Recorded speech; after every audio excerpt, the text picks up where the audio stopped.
11వ యోగా దినోత్సవ శుభాకాంక్షలు అందరికీ మరొకసారి. ఇది 2006లో మేడం ఒక విత్తనం వేసింది. ఈరోజు పెద్ద మహావృక్షం అయిపోయింది అనమాట. గురుజీ అని ఇక్కడ ఒక 10 రోజులు క్లాస్ పెట్టేవాళ్ళు అనమాట. గురుజీలు వచ్చి అప్పుడు శోభ నేను అందరం క్లాస్ చేశాము.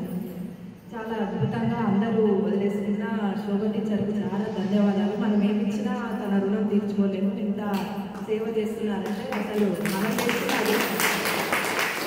అప్పట్లో నేను కూడా చెప్పేదాన్ని, కానీ కొన్ని సమస్యలు కొన్ని కుటుంబాలు పిల్లలు దగ్గరికి వెళ్ళడము, జాబ్ నాది గర్భాల్లో ఉండేది 28 సంవత్సరాలు గర్భాలు నుంచి అమ్మడం చేయడము.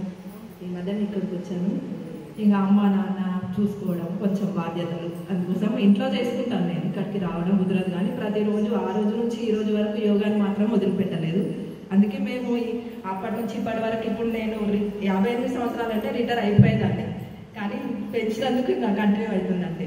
ఇంకొక 2 సంవత్సరాలు అయితే ఇంకా రిటైర్ అయిపోతాను. ఇంకా అప్పుడు ఏమో గురూజీల అదృష్టం వల్ల నేను యోగాకి వస్తే నా అదృష్టం అనుకుంటా.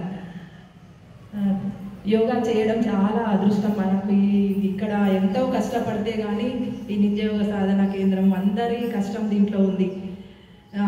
అందుకోసం ఇందాక శోభ టీచర్ చెప్పినట్టు చిన్నపిల్లలు రావాలి ఫస్ట్.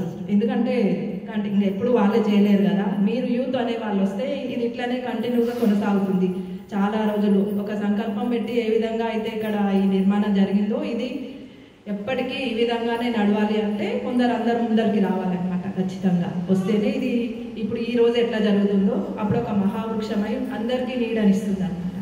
అట్లా చాలా సంతోషంగా ఉంది. అసలు ఇక్కడికి వస్తే అరే నేను ఇన్ని రోజులు మిస్ అయిపోతున్నా అనే భావం కలుగుతుంది, కానీ తప్పదు. ఒకరొకరు లేసి కంపల్సరీ ఖచ్చితంగా మాట్లాడాలి. ఇంకొక విషయం చెప్పాలనుకుంటున్నాను. యోగా మేము ప్రాక్టికల్గా మన శారీరకమైనది, ధ్యానం కూడా మేడం స్టార్ట్ చేశారు. ఇంకా అదృష్టం అసలు. అది ధ్యానం, అది యోగా మానసికంగా మనము డెవలప్ కావాలంటే ధ్యానం కావాలి. యోగా తర్వాత ధ్యానం రెండు మనకి ఇక్కడనే దొరుకుతున్నాయి. అందుకోసం మనం చేసుకున్న అదృష్టం ఏంటంటే ఇప్పుడు ప్రతి ఒక్కరు ఇక్కడికి రావాలి. ఇప్పుడు అందరు ఎందుకు రావట్లేదు అని అంటే కొందరికే అది అదృష్టం ఉంటేనే ఇక్కడికి వస్తారు. ఇప్పుడు వనపర్తిలో ఎంతమంది ఉన్నారు, అందరు ఇక్కడికి ఎందుకు రావట్లేదు అంటే ఎవరైతే అదృష్టవంతులే ఈ స్టేజ్కు రావాలని, ఈ స్టేజ్కి వస్తేనే గురువు గారు ఇక్కడికి పిలిపించుకుంటారు. అందుకోసమే మనం చేసుకున్న అదృష్టం ఇది ఇట్లానే కంటిన్యూ కావాలి. నాకు ఈ అవకాశం ఇచ్చినందుకు థ్యాంక్ యూ.